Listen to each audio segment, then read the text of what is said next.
আসসালামু আলাইকুম, স্বাগতম আপনাকে কোডিং উইথ মামুন ইউটিউব চ্যানেলে। যদি আপনি আমার চ্যানেলে নতুন হয়ে থাকেন তাহলে অবশ্যই আমার চ্যানেলটি সাবস্ক্রাইব করবেন।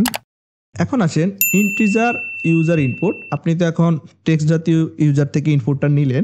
এখন ইন্টিজার জাতীয় যখন ইউজার থেকে নেওয়ার দরকার হবে, আপনি চাচ্ছেন ইউজার দুইটা মান দেবে, সাপোজ ইন্টিজার এ এবং ইন্টিজার বি, আপনি চাচ্ছেন এই দুইটার সাথে যোগ করতে, বিয়োগ করতে, অথবা আপনার লজিকটা আপনি বিল্ড করবেন ইউজার থেকে মান নিয়ে, তারপরে দেন আপনি কাজ করবেন। আপনি একটা যোগের প্রোগ্রাম বানালেন, অ্যাপস তৈরি করলেন, সেখান থেকে তো অবশ্যই ইউজার নিজের মতো করে ভ্যালু দেবে। আপনি তার এখানে কনস্ট্যান্ট ভ্যালু দিয়ে প্রোগ্রামটা করতে পারবেন না। সেক্ষেত্রে অবশ্যই আপনার ভ্যালুটাকে ইন্টিজার হিসেবে নিতে হবে। এখন ডাটা সমস্যা হলো রিড লাইন সিং আমাদের সবসময় মনে রাখতে হবে সেটা একটা স্ট্রিং জাতীয় ডাটা কিন্তু রিসিভ করে। তো যদি একটু ডিসক্রিপশনটা একটু পড়ি আমরা, you can take integer input to get a number values from the user without the decimal point. যদি আপনি ইউজার থেকে কোনো একটা ডেসিমেল সংখ্যা নিতে চান সেক্ষেত্রে সেটা কিন্তু নেবে না। আপনি ইউজার থেকে অনলি মাত্র ইন্টিজার জাতীয় সংখ্যা কিন্তু আপনার ইউজার এখানে দিতে হবে। আপনি যদি সাপোজ একটা দিলেন A10, বা ধরেন আপনি আপনার নাম লিখলেন, সাথে একটা সংখ্যা দিলেন, এই জাতীয় ডাটা কিন্তু সে নিয়ে কাজ করতে পারবে না। অনলি ইন্টিজার জাতীয় ডাটা কিন্তু দিতে হবে, আদারওয়াইজ প্রোগ্রামে কিন্তু এরর হবে। এখন আমরা read line starting dot read line সিংয়ের একটু কাজটা দেখি। পারপাসটা হলো reads a line of text input from the user by the console command line। আপনি মনে রাখবেন এই রিড লাইন সিংটা আমাদের টেক্সট জাতীয় ইনপুট কিন্তু নিচ্ছে, সেটা কমান্ড লাইনের সাহায্যে এবং ইউজার থেকে। রিটার্ন টাইপ, এই রিড লাইন সিং কি রিটার্ন করে, সে অলওয়েজ স্ট্রিং জাতীয় ডাটা কিন্তু রিটার্ন করে এবং সেটা না লেবল স্ট্রিং হতে হবে, সেটা আমি আপনাদেরকে দেখিয়েছি। Return null if the user provides no input. Suppose আপনার প্রোগ্রামটা রান হলো, ইউজার এখানে কোনো ইনপুট দেয় নাই, সে ভুলবশত এখানে আবার ইন্টার চেপে দিয়েছে, কোনো কিছু টাইপ করে নাই, ইন্টার উইদাউট টাইপিং এনিথিং, সেক্ষেত্রে আপনি এখানে কিন্তু ইরর হবে। কারণ কি জন্য? আপনি যদি নাল হিসেবে এটাকে সিলেক্ট না করেন সেক্ষেত্রে এটা কী নিয়ে কাজ করবে, এই জন্য আমরা সেটাকে নাল হিসেবে ডিক্লেয়ার করে দিই। Returns the input as a string if the user type something. যদি ইউজার এখানে কোনো কিছু টাইপ করে সেটা রিটার্ন করবে স্ট্রিং হিসাবে, সেটা আমি আপনাদেরকে দেখিয়েছি। আমার নামটা কিভাবে প্রিন্ট করেছে সেটা অলরেডি আপনারা দেখেছেন। এখন দেখেন নাল অ্যাসারশন অপারেটরস। এই অপারেটরসটা হলো পারপাসটা যেটা বলে force Dart to the treat a nullable value as non null. এই অপারেটর দিয়ে মূলত আমরা আমাদের যে নালেবল ভ্যালুটা আসবে সেটাকে আমরা নট নাল করে দিচ্ছি। আমরা তাকে ফোর্স করতেছি যে না, আমাদের এখানে কোনো নালেবল ভ্যালু আসবে না, সেটা নট নাল। তো ধরেন starting dot read line Singh যখন আমরা এখানে দেব নাল অ্যাসারশন অপারেটরটা, সেটা কি করবে, converts the return type for string two string. সেটা নাল স্ট্রিং না করে সেই স্ট্রিং টু স্ট্রিংয়ে কনভার্ট করে ফেলবে, সেটা স্ট্রিং জাতীয় ডাটা আসবে এখানে, সে শিওর। তো এটা ইউজ করার ক্ষেত্রে কিছুটা রিস্ক আছে। সেটা হলো যদি ইউজার আমার এখানে কোনো ভ্যালু না দেয় সেক্ষেত্রে তো বাই ডিফল্ট নাল এখানে শো করবে না, কারণ আমরা নাল হিসেবে আমাদের ভেরিয়েবল ডিক্লেয়ার করিনি। আমরা তো এখানে দিয়েছি যে আমাদের এখানে নট নাল হবে, সেক্ষেত্রে প্রোগ্রামে কিন্তু ইরর আসবে। তো দেখেন এমন রিস্কটা কি, if the input is actual null, যদি ইনপুটটা নাল হয়, ধরেন ইউজার কোনো কিছু দিল না, সে ইন্টার করে দিল, this will throw at run time error, তাহলে কিন্তু আমাদের জিনিসটা ইরর হবে, আমাদের প্রোগ্রামটা কিন্তু ক্র্যাশ করবে। Check operators use on a null value, কিন্তু তখন তো আমরা এখানে নাল ভ্যালু চলে গেছে, কিন্তু সেটা আবার কীভাবে কাজ করবো, আমরা তো এখানে অপারেটরস দিয়েছি যে নট নাল ভ্যালু আসলে কখনো নাল হবে না। সেক্ষেত্রে আমরা এটাকে সবসময় অ্যাভয়েড করার চেষ্টা করবো, আমরা এই মেথডটা নিয়ে কাজ করব না। এখন আসেন হোয়াই ইউজ, কেন আমরা ইউজ করব এই কোশ্চেন মার্কটা, ধরেন আশ্চর্যবোধক চিহ্নটা, not null operators.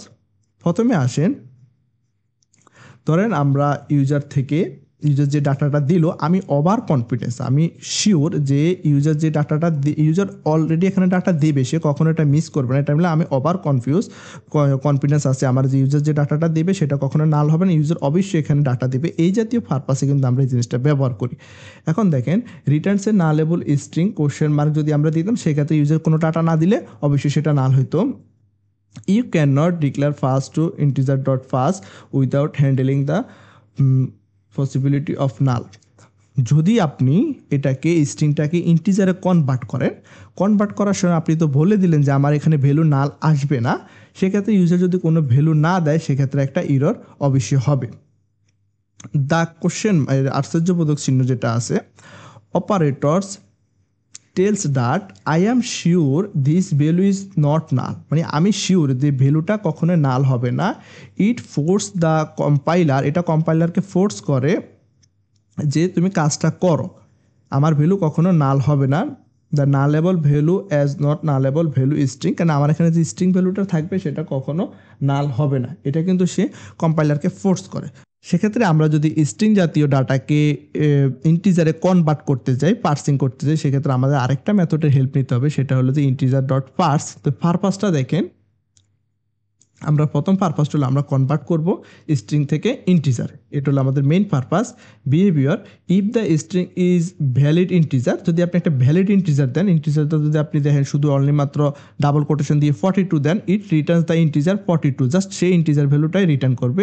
If the string is not valid integer, আপনি যদি এখানে কোনো ইন্টিজার না দেন, সেক্ষেত্রে এবিসি দেন, সেক্ষেত্রে সেটা আপনার একটা এক্সপ্রেশন থ্রো করবে, ইরর থ্রো করবে, সেটা হলো ফরম্যাট প্রোগ্রাম করব, সেটা হলো কিভাবে আমরা নিজের দুইটা সংখ্যার যোগ করব ইউজার থেকে নিয়ে।